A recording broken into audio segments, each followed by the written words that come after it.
አቤል በሚገባ ሁኔታ እንግዲህ የምርጫ ቀስቀሳው አልተሳካለትም፣ ሊሳካለትም አልቻለም። ሰላም ተወዳጆች እንዴት ናችሁ? ለቻናል ዲስፖናዎች ሰብስክራይብ በማድረግ ቤተሰቡ ነው። ዛሬ እንግዲህ ሩታን ለማግኘት አቤል በቁርጠኝነት ተነስቶ እንግዲህ ሊያገኛት ሞክሯል። ሩታ ደግሞ ኮራ ጀነን ቀብር ብላ እንግዲህ ከደስታዬ ጋር ነው የመጣሁት ብላ ልታገኘው ችላለች።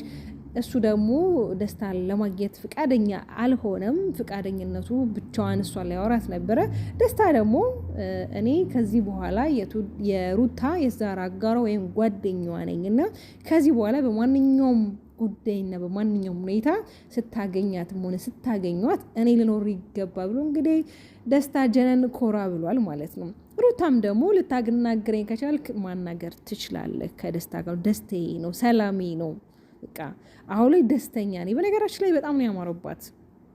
ካይን ያወጣሽ ብያለሁ። እውነት ካይን ያወጣሽ፣ ካላስፈላጊ አይን በቃ ፈጣሪ ይጠብቅሽ።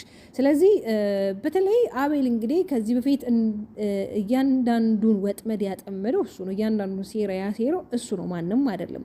ያንን ሴራ ደግሞ የቋጠረውን ሴራ ዛሬ ለመፍታት ደግሞ ነገሮች መስመራቸውን ቀየሩበት። ሩታ አሁን ላይ ባናለች። ሩታ አሁን ነገሮች ላይ በጣም ሬድ ላይን በቃ ቀይ መስመሯን አስምራለች። ማለሷ እንደሚጠቅማት መለሷ እንደሚጎዳት ታውቃለች። አዎ ደስታ እኮ ትክክለኛ እንደማታፈቅረው እንደማትወደው እኮ እኛ ኦዲየንሶቿ እኛ የምንወዳት የምናከብራት እናውቃለን። ይሄን ነገር ያደረገችው አብርሽን ለማናደድ አብርሽን ለመበቀል ነው ኦፍኮርስ። ስለዚህ አብርሽ ደግሞ ዛሬ ላይ የምትንጨረጨረው፣ ዛሬ ላይ የምትናደደው፣ ዛሬ ላይ ያዙ ልቀቅ የምትለው ትናንት የት ነበርክ? ትላንት ምን ስታረግ ነበር አንተስ? እሷ ዛሬ በሌላ ሰው እጅ ደምቃና አውባ አምሮባ ስትታይ ነው እንዴ የታየክ? ለምን አንተ ትላንት ለከሄርሜላ ጋር እንደፈለክ ስትሆን እንደፈለክ እሽኮለሌ ስትል እሷ ላይም ባረገቻት እሷ ላይ ቦልዲሳት እነዛን ነገሮችን እኮ ስትራግል አልፋ በቃ ያለፈች ሴት እኮ ናት። ነገሮችን በቃ ከዛሬ ነገ ይለወጣል ብላ እኮ ብዙ ነገሮችን አሳልፋለች። ስለዚህ ዛሬ ላይ አንተ ልትናደድ፣ ዛሬ ላይ እሷ ያደረገችው ነገር በቃ ተአምር እንደሆነ፣ ዛሬ ላይ እሷ የሰራችው ስራ በቃ በትዳሯ ላይ እንደማገጠች፣ የሆነ ጎረምሳ እንዳመጣች፣ የሆነ በቃ ስትባልግ ያገኛት እኮ ነው መስሎ አይደለም።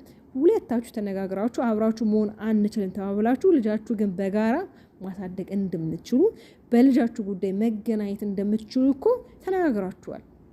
ስለዚህ እኛም እናንተ ታረቃችሁ ስንት ትጣላላችሁ፣ ተጣላችሁ ስትል ትታረቃላችሁ። ስለዚህ ለኦዲየንስ ክብር ስትሉ፣ ለሚወዳችሁ ሰዎች ክብር ስትሉ ቢያንስ የሆነ ነገር ይዛችሁ ነው። በቃ አብርሃም ከህይወቷ መውጣት ካለብክ መውጣት ነው ከናካቴው እንጂ ሄድ መጣ ያዙ ይልቀቁኝ አትበል። እኔ ይመስለኛል አውቀን ይሄን ነገር እያረክ ያለው። ስለዚህ በህይወታችሁ ዋጋ የከፈላችሁለት ነገር ዋጋ ያስከፍላችኋል እናንተ መልሶ ማለት ነው። ስለዚህ ትላንት ላንተም ዋጋ የከፈለችልህ ለአንተ ብዙ ነገሮች መስዋዕትነት ያደረገችልክ ልጅ ዛሬ ላይ እሷም ደግሞ መልሳ ዋጋ ታስከፍልሃለች። በተለይ ደግሞ ኖባ እርግጠኛ ነኝ ያ ሁላችሁም እንደምላችሁ ታውቃላችሁ የልጅ ዲያስፖራ እንዳልሆነ እዚሁ የቡታጅራ ልጅ እንደሆነ አብዛኛው ሰው ተመልካችም ብዙ የሚያውቁም እየተናገሩ፣ ግን እኔ ሲመስለኝ ኖባ የሆነ በቃ ወደ ውጭ ሀገር ይዤ ከሄዳለው እኔ አንተም ከኛ ጋር አብረህ ትሄዳለህ አይነት ነገር ነው ነገሩ ማለት ነው። እውነት አንዳንድ ጊዜ በሰዎች ህይወት ላይ እናንተ ደስታን ማፍጠር እንኳን ባችሁ ለነሱ የሰላማቸው ማጣት መንስኤ መሆን በጣም ያስጠላል። ብዙ ጊዜ ለሰዎች ደስታቸውን ስንፈጥርላቸው እንጂ ለሰዎች ደስታቸው ስናሳጣቸው በጣም ነው የሚያስጠላው። እውነት በጣም ነው የሚያስጠላው። በተለይ የራሳችሁ የምትሉ ሰው፣ በተለይ ይሄ በቤተሰብ ዙሪያ ያለ ሰው አስፈላጊ አይደለም። እነዚህ ልጆች ቢያንስ ሰላም ማውረድ ካልቻሉ በሰላማዊ መንገድ ነገሮችን ፈተው ተለያይተው የራሳቸውን ኑሮ መኖር ይችላሉ። ግን እናንተ ለምን አስፈለገ? በተለይ አቤል እውነት አቤል ዋጋ ያስከፍላል። ዛሬ እያንዳንዱ ነገር የምታረጋቸው ነገር ነገ ዋጋ ያስከፍላል። አንተም ወጣት ነህ። ነገ ምን አይነት ቦታ ላይ እንደምትደርስ፣ ምን አይነት ፍቅረኛ፣ ምን አይነት የትዳር አጋር እንደምታገኝ አንተም አታውቅም። ነገ ይሄ ማለት ይሄ ነገር ነገ ባንተ ህይወት ላይ ቢገጥም እንዴት አድርገህ ነው ነገሮችን ሃንድል አድርገህ ተቋቁመ ልታስተካክል የምችለው? እኔ ብለህ ልታስብ እንዴት እንደተሳነ አላውቅም። ራስ ድራማውን ተውነህ ዛሬ ላይ ደግሞ ከድራማው መውጣት አለብኝ፣ ድራማው መቋረጥ አለበት፣ አንተ ትክክል ነህ፣ ሌላው ሰው ትክክል አይደለም። ኖ አይሆንም እንደዛ። አሁን ላይ የምርጫ ቀስቀሳ በቃ እንዴት ነው አሁን ላይ ሩታ ምርጫዋን እንድታሳውቅ እንዴ? አንተ ማነህ? ባለጉዳዮች ሁለቱ ናቸው። ሁለቱ መነጋገር ይችላሉ። አንተ አይደለህም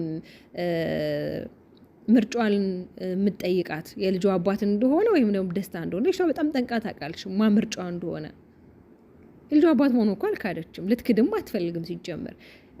እሷም ደግሞ ልጁን እንዳይ አልከለከለችም። የአባትነት ፍቅሩንም እንዳያገኝ አላረገችው። ለልጇ በፈለገበት ሰዓት እንዲያገኘው ፈቅዳለታለች። ስለዚህ አብርሃም ዋጋ የተከፈለበት ነገር ዋጋ ያስከፍላል። እሷ ትላንትና ብዙ ዋጋ ላንተ ከፍላለች። ዛሬ ላይ ደግሞ ዋጋ እያስከፈለችክ ነው። ትላንት ያስቀመጥከው አሻራ ነው ዛሬ ላይ እንደዚህ እየጎዳክ፣ ዛሬ ላይ እንደዚህ ያዙ ልቀቁኝ እያስባለክ ያለው። አንተ ወይ ያችኛዋን ትተህ ወይ ሩታ ጋር ሎክ፣ ወይ ሩታን ትተህ ወይ ዛችኛዋ ጋር ሎክ። ታዲያ እንዴት ነው የሚሆነው? እኔ ልጁ ባይፈጠር ግን ምን ሊፈጠር እንደሚችል ሳስበው ግራ ነው የሚያጋባኝ። ምን ላይ እንደምትደርሱ በማላችሁ እውነት ይሄ ልጅ ስለተፈጠረ ነው እንጂ እርግጠኛ ነኝ በቃ ይሆን ዓለም ውስጥ ነበራችሁ። ስለዚህ ዛሬ ላይ ይሄ ጓ ማለቱ ምናምን ነገር ተከፍቻለሁ ይዙ ልቀቁ ማለቱ አብርሃም ተገቢ አይደለም።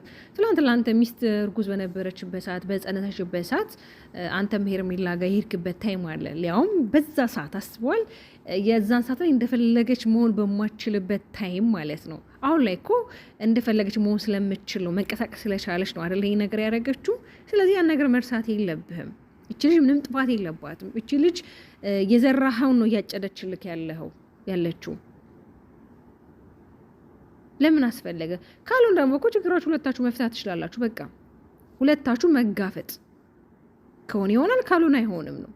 በእናንተ መካከል ቤተሰብ ገባ፣ በእናንተ መካከል በጣም ብዙ ኦዲየንስ አለ። ምን ያልተናገር እናንተ መስማት ያለባችሁን እኮ ከኦዲየንስ ራሱ ብትሰሙ በጣም ብዙ ተመልካች ቪዲዮ እየሰራ ሊሆን ይችላል። በጣም ብዙ ተመልካች ኮመንት ላይ በጣም ብዙ አስተያየት ይሰጣችኋል። እናንተ ስለሚወዳችሁ ነው ታዲያ እንጂ ለእናንተ ቦታ ባይሰጣችሁ ዋጋ ባይኖረው አይደለም። ይሄ ሁሉ ኦዲየንስ ለእናንተ የሚቆመውን ለምን ታረቁ አብራችሁ ሆኑ የሚሏችሁ አብራችሁ እንድትሆኑ ሁላችንም አይደለም። ሰላም ፈጥራችሁ ፍቅር ፈጥራችሁ አብራችሁ እንድትሆኑ። እናንተ ደግሞ ያን ነገር እያረጋችሁ አይደለም፣ ነገሮችን እያባባሳችሁ ነው። አንተ ጭራሽ ማቆም የምትችለውን ነገር ማቆም እየቻልክ ጭራሽ ነገሩን ታሰፈዋለህ። እሷ ደግሞ ይህ ነገር አትፈልግም። በተለይ ከሩታ ከሄርሜላ ጋር እንድትሆን አትፈልግም፣ ከአቤል ጋር እንድትሆን አትፈልግም፣ ማየት አትፈልግም። ልክ አንተ አሁን ላይ ኖባ እንዲመጣ አትፈልግም አይደለ? እሷም ደግሞ እነዚህ ሁለት ሰዎች ማየት አትፈልግም። በዙሪያ ያላስፈላጊ ሰዎችን ማስወገድ አለብን። ስለዚህ አሁን ላይ ሲመስለኝም ኖባ አንተ ማየት እንደማትፈልግ እሷም ሩታ አቤልን ማየት አትፈልግም አይደለ? አቤል ግን የሆነ ከጀርባው ሴራ አለ፣ የሆነ ያቀደው የሆነ ያሰበው ሴራ አለ። እውነት ሩታ እሺ ብትል ራሱ የሆነ የሚበቀላት አይነት ነገር አይመስል። ለምን ከዚህ በፊት ባለፈው ካስታውሳችሁ ሩታ ተበቅለዋለች። ስለዚህ በጣም ደግሞ ከአቤል ጋር ብዙ ነገር ተናግረዋል። አቤል ስለሷ ብዙ ነገር ብሏል። ሰጣ ገባት በቃ አጸያፊ ነገሮች ተናግረዋል። እንዴት አንቺ የልጅን አባት ታሳስሪያለሽ? እንዴት የልጅን አባት እንደዚህ ታደርጊያለሽ? ብዙ ነገር በቃ አሁን እሷ ከደስታ ጋር ነች፣ ከደስታ ጋር በጣም ደስተኛ ነች። አለቀ። አሁን ማንንም አያሰማም። በቃ ከደስታ ጋር እንደፈለኩኝ መሆን እችላለሁ፣ መብቴ ነው። እኔም በራሴ መቆም በራሴ የፈለኩት የማድረግ መብት አለ። አንተ ከኔ ህይወት ወጥተሃል ነው ጨዋታው። ስለዚህ ሩታ ጋር ጥፋት የለም።